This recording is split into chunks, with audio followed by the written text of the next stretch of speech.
Hello, my name is Xavier Mercado, and this is Spearhead Conversations. Today, I'm joined by special guest, Ricky Taylor.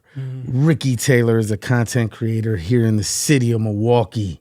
He's someone that's taken the city by waves. The quality of his content you can't avoid. I had to reach out. You know, I admire the guests he's had on his show. And with that being said, we reached out and he said yes. So here we are. Sir.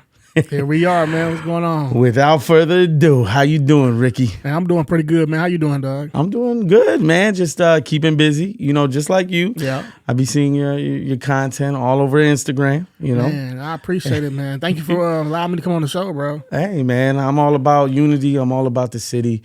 It's Milwaukee. This is our home. I love it, you know. But I admire what you're doing. Thank you. Thank you. Same, vice versa. Yeah, man. I've seen some of the guests that have just blown me away.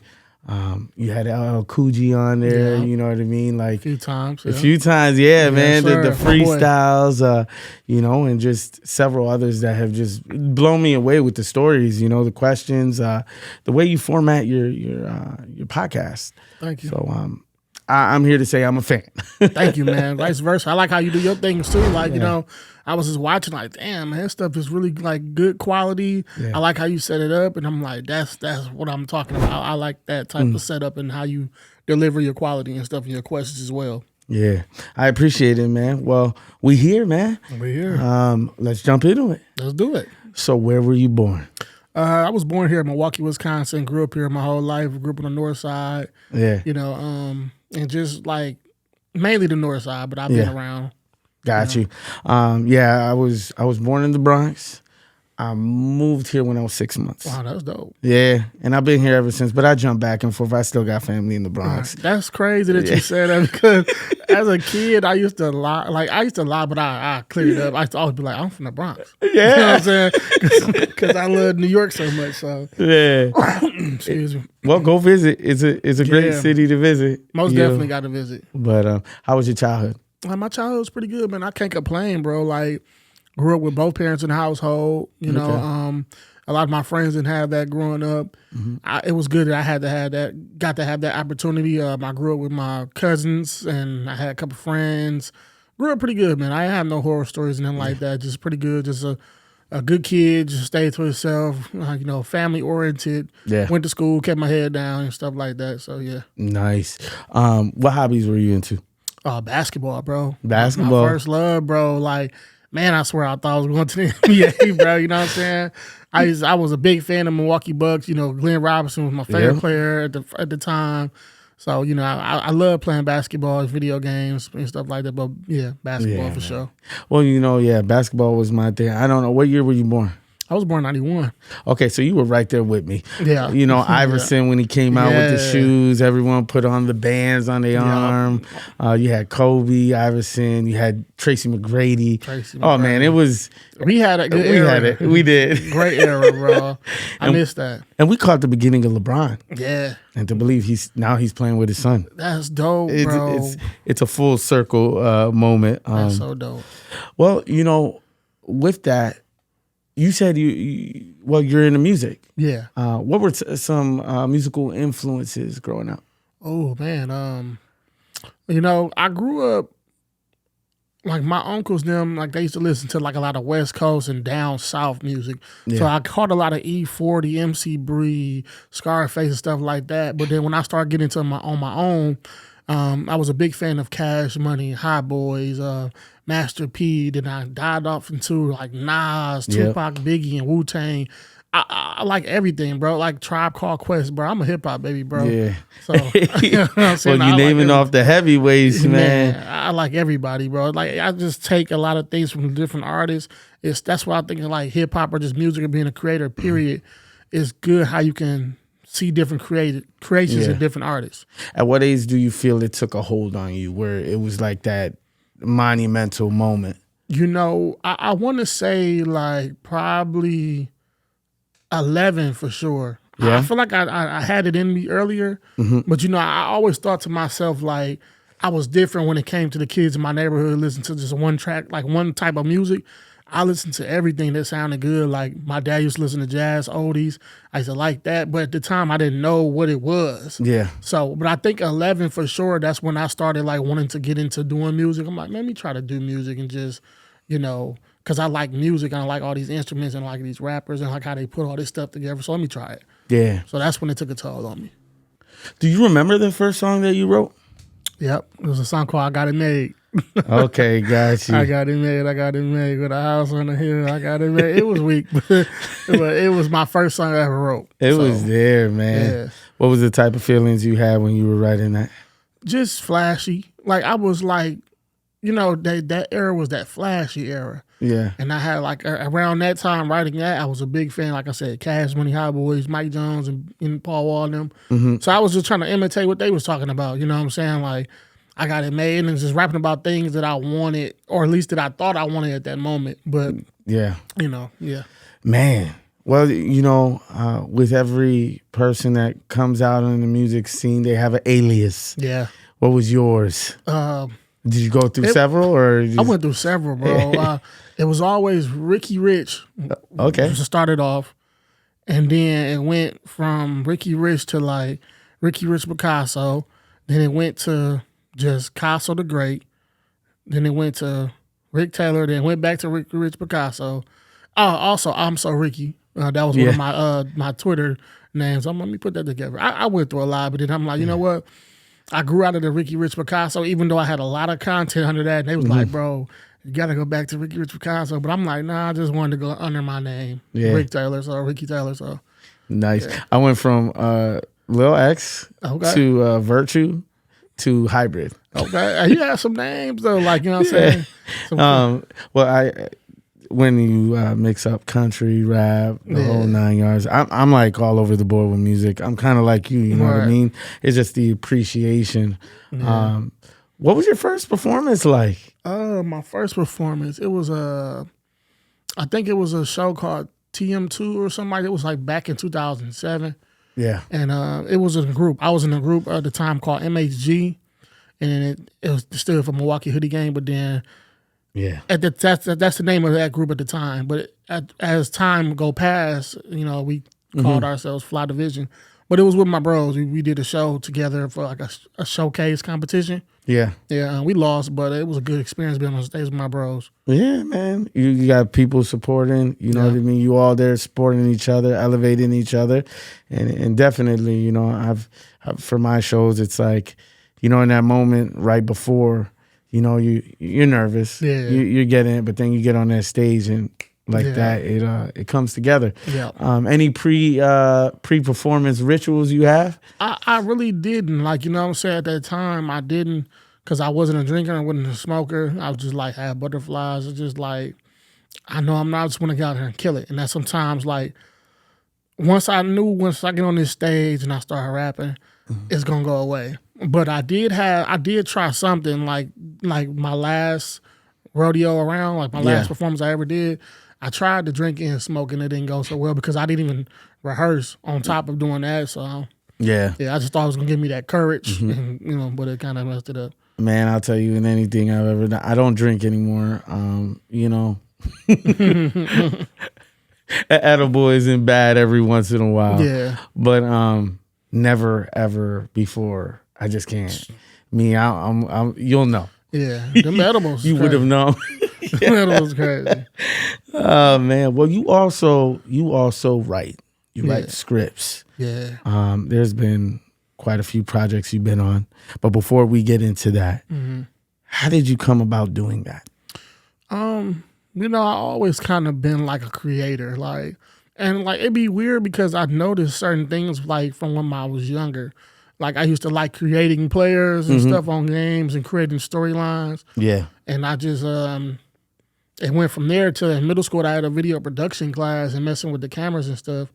And I just from there I just really didn't think nothing of it. But then it started I was being at video shoots and stuff with artists and I was trying to help out with the music videos. Like, oh, you should try to do it like this.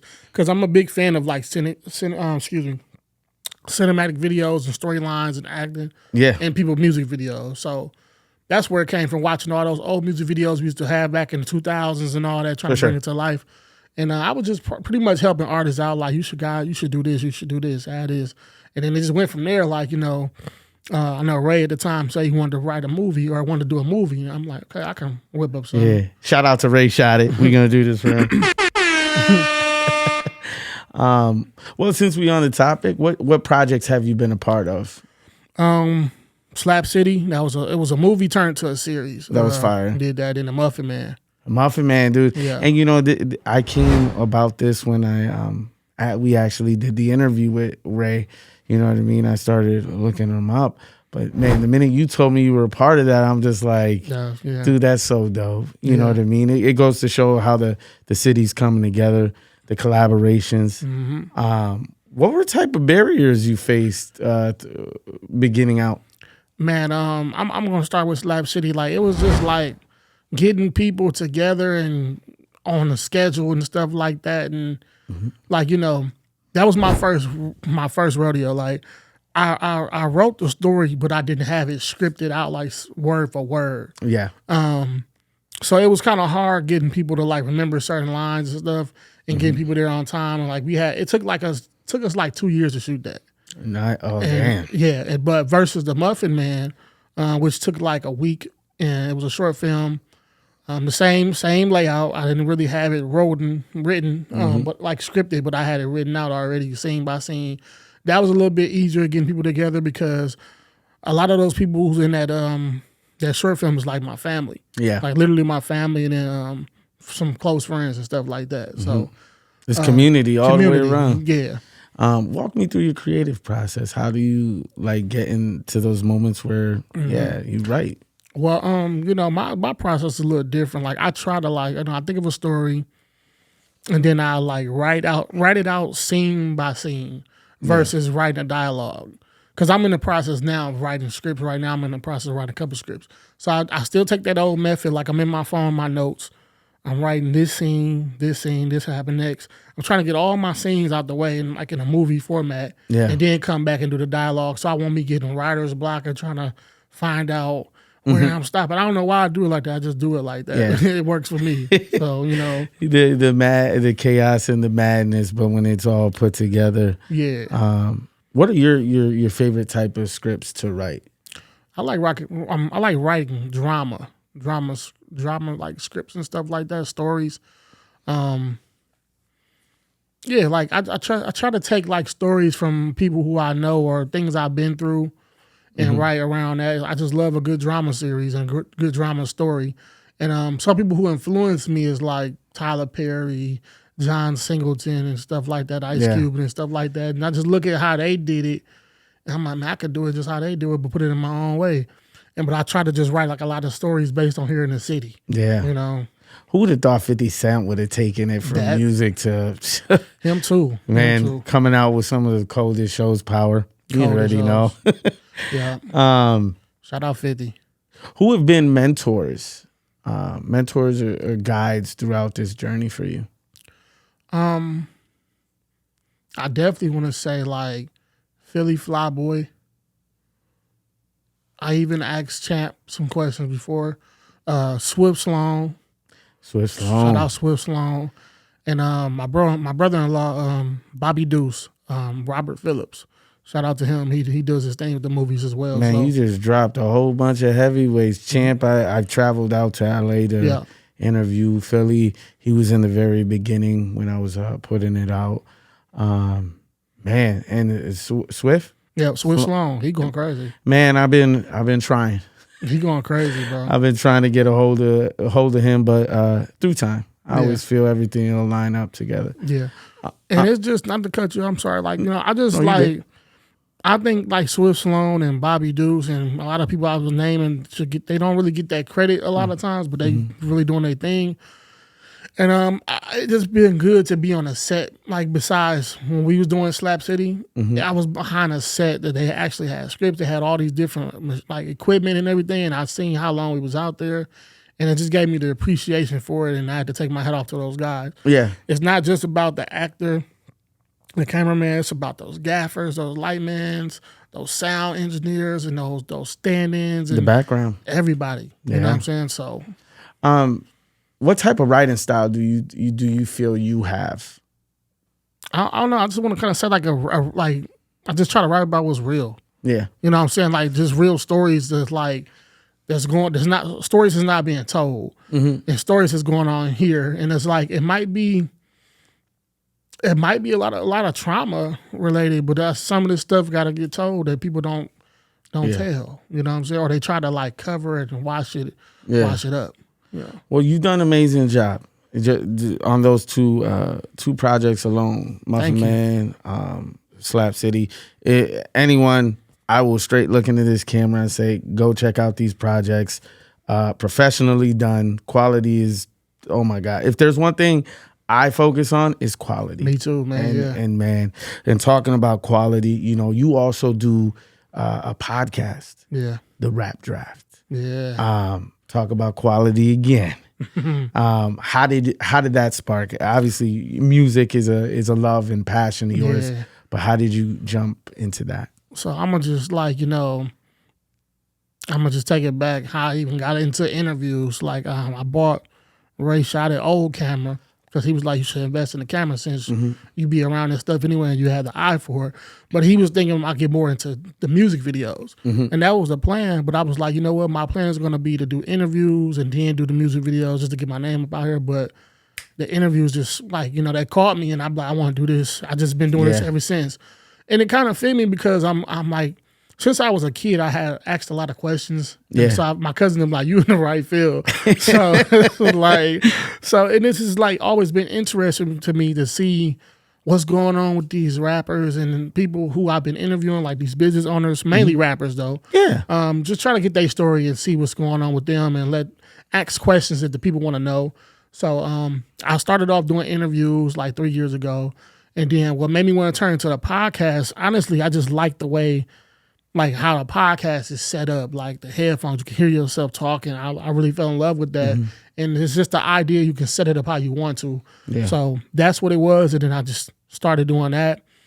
And I just gave it a shot. And it's been going, man. What has the success meant to you? It meant a lot, bro, because honestly, I never seen myself doing it. And honestly, I was finna trick myself out of doing it because I was like, when I first tried to do it in my apartment, in the room, it didn't go well for me. So I'm like, I ain't even gonna do it. I'm just gonna do my interviews. And then I was like, let me just try this kitchen part. And it's like, I didn't have everything. I didn't have 3 cameras and all this stuff like that. But I told myself, like, just do it. Yeah. You know what I'm saying? You got to start where you at. Because, of course, I ain't have the production, like, and that's another thing we could do. I didn't want to get caught up in looking at somebody else stuff. Like, I watch a lot of podcasts and I see what kind of production they got.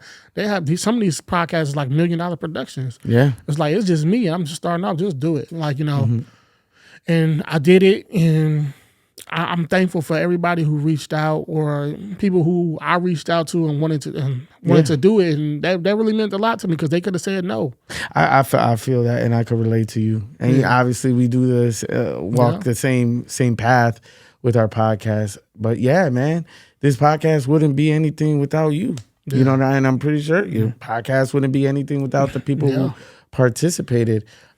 When did this come into fruition? Like, when did this come into play? I want to say, like, probably like 2022. Probably somewhere around 2022, yep. And it's like once I moved to my apartment. Yeah. And it was just like, you know what? Let me give this a try. I like this setup, and I want to do it. And like I said, I'm glad I did it because it opened so many doors for me. And with the people and the artists, and it ain't even about the love I get. People be like, "Ain't you Rick Taylor? You do the interviews." It's just like opportunities has been coming, and people just coming up to me telling me, "Man, I like your show. I watch it all the time. Yeah, I like how you do your thing. Like, you different. You ask the questions we want to hear, and I just like how you embrace artists." And they also say, like, I like how you make people feel welcome. Yeah, like I have so many people like, man, I was so nervous. And but I like how you embrace, like, it's a comfort. So, for sure. Yeah. I feel it right now, man. You go all up in it. You got 2 professionals in the building, baby. We got 2 professionals. Y'all know how you got to do it, man. What what have you learned most about yourself since you began this journey with interviewing? Hard work. How much hard work I got in myself. How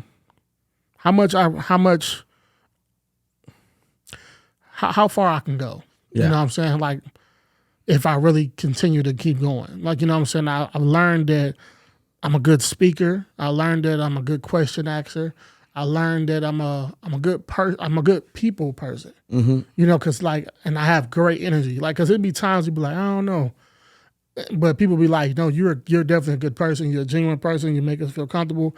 And I'm just somebody easy to talk to. Yeah. So those things right there. It's a skill. Yeah, it's a skill because, you know, you'll think like, man, I don't really want to be on the camera. Mm-hmm. I don't want to talk. But it's like, I'm learning that to be myself, and I'm learning that, like, you got it. Yeah. You can do everything that everybody else is doing. You can be... You go through your ups and downs. My ups and downs, I mean? and just like being somebody to help, you know, being a help to people. Definitely is what I'm learning. Is that I'm a helper as well. How has Milwaukee attributed to your success? 100%, a lot. Yeah, I mean, like from the artists, from the fans, from the culture, they contribute a lot, bro. Yeah. I'm from Milwaukee, born and raised, and that's what my people is, and I have a love for Milwaukee, so 100%. Yeah, it is. You know what I mean? Small market, but we back our Brewers, we back our Bucks. What do you feel with the culture we have right now going on in Milwaukee? How do you feel? I feel real good, bro, because like I feel like we had a good space, bro, like the best space we ever been in a long time. Because we know that our time is overdue. Mm-hmm. Like, we get overlooked a lot. And I think that just fuels us, you know, whether it's from sports, music, or just culture, period. Milwaukee's always on the outs.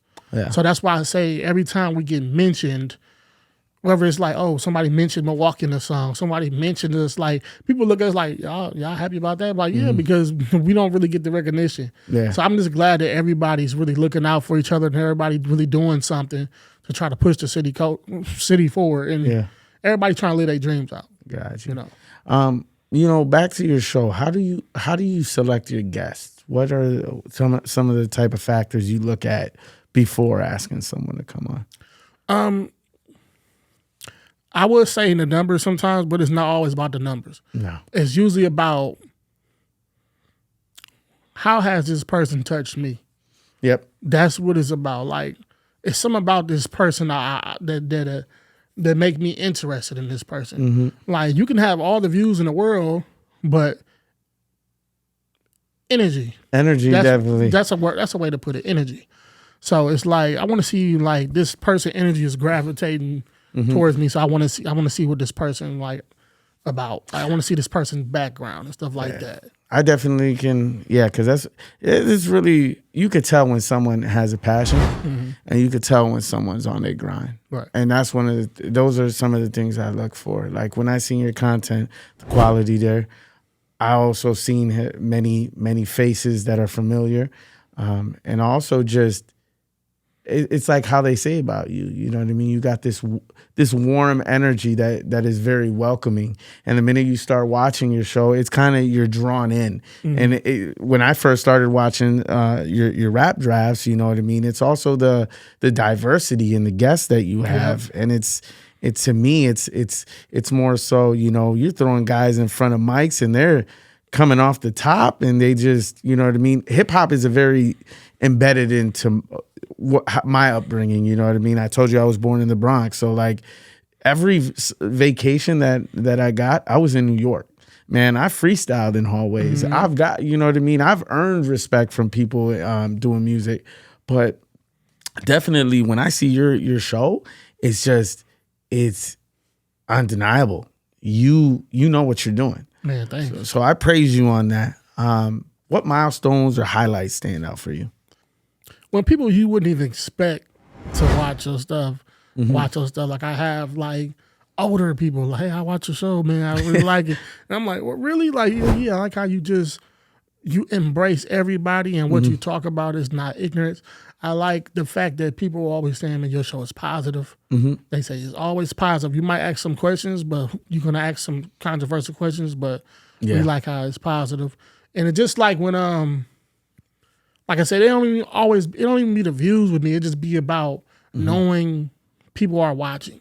Yeah. Like I like say for instance, like shout out to Chicken P. I met Chicken P or something. I've been trying to get him on the show, but you know how it go. Yeah. I met him at the studio, a couple of studio sessions, and I introduced myself, and I told him, man, I don't think I properly introduced myself. He's like, man, I already knew who you was when you walked in. Yeah. You know, so I be checking your stuff all the time. So that's the stuff that gets me like, man, it ain't about the views. It's just the fact that knowing these people's watching, they know your name. Yeah, man. And it's definitely, I always say that to anyone, you know, when you put that hard work, that dedication, that consistency, yes, people are watching. Yeah. Dude, I had Rampage Jackson just comment on one of my posts. Dope. You know what I mean? I just, you know, and it's to say how far I've come with the journey, but it's also seeing how far you've come with how many episodes you got up? Man, the last one I just dropped was episode 91. 91. But really, you really think about it, though, you want to add the freestyles in there. Yeah, for sure. Yeah. Those are like 15 minutes in its own. So there's still production. That's over 200 damn near. Because it's like I think I got 79 freestyles and 91 episodes. Oh my God. Yeah, that's crazy. What means most to you in the way you connect with your audience? Just networking and like just making them feel like they get the respect they deserve, treating everybody the same. Yeah, you know, because we know it's a lot of talent out here, but if you ain't popular, if you ain't got that face or them numbers, people don't respect you. Sure. And it's all about my podcast is all about positivity, showing people you care, treating everybody the same, and connecting people with each other. Yeah. Bringing people together. And I definitely can see that. Where do you see this going in the next 5 years? Man, I see this going global, bro. Like I see this like a lot of bigger artists coming up on the show. Me having possibly a different spot, you know, to actually do my podcast. But I'm cool. I'm cool where I'm at. But of course, you know, you got to elevate. Yeah. I see a lot of celebrities coming on the show. I see it get picked up like by like a, you know, one of these nice networks or something like that doing some good business. So I definitely see some good things going. The vision is there. Yeah. You know, we always work ourselves to this question. What advice would you give to our youth and also aspiring content creators, entrepreneurs such as yourself? I would say follow your dreams. Find something that you love to do. And just do it. You know what I'm saying? Like the money is going to come. We're in a time that you can get paid for anything. And if you really love something, find a way to get paid for it. Or just find something to make you happy, period. And just no matter what you have, start where you at. Yeah. And that's the main thing, man. Start where you at. Because I had so many ideas or like just things like we get caught up in, like we don't have enough this, we don't have enough money for this, we don't have, I'm gonna drop an album, but I ain't got, you know what I'm saying? Just like you procrastinate a lot, just drop it and you never know what's gonna happen. Yeah. So just start, that's my advice. Start where you at and find something you love to do and turn it into a profession. I definitely, I agree with that, man. Yeah. And it's gonna take a little minute sometimes, like things don't supposed to happen overnight. So, you know, money might not be rolling in, but at least you're doing something to make you happy, and it's like you're gonna figure it out. Yeah, you know. Well, I appreciate you taking the time out, coming on in here, and just telling us about you. You know what I mean? Like I said, I respect what you do. I've been watching, and I definitely, if I could be one of those guests one day, I definitely would love to come on. Most definitely. I respect it to the utmost. You definitely have this inclusiveness of just bringing a wide variety. So keep on doing. How are ways that people could connect with you? Man, y'all can connect with me on YouTube, Rick Taylor Entertainment, Instagram, Rick Taylor Entertainment. Facebook, Rick Taylor. I don't really have. Well, I'm on X. Yeah. But I don't be on there too much. But it's Rick Taylor ENT. Yeah, you just connect with me, man. Just hit my DM or inbox me. I'm not like that. Like artists who want to come up and do freestyles or interviews, just hit me. We can conversate about it and chop it up. I'm not that type of person, so we're gonna make it make sense. So yeah, that's how y'all connect with me. Well, once again, I appreciate you coming on here, and I'm gonna continue to be a fan. I'm gonna continue to watch. Thank you. And again, I appreciate you coming on here. And with that being said, Spearhead out.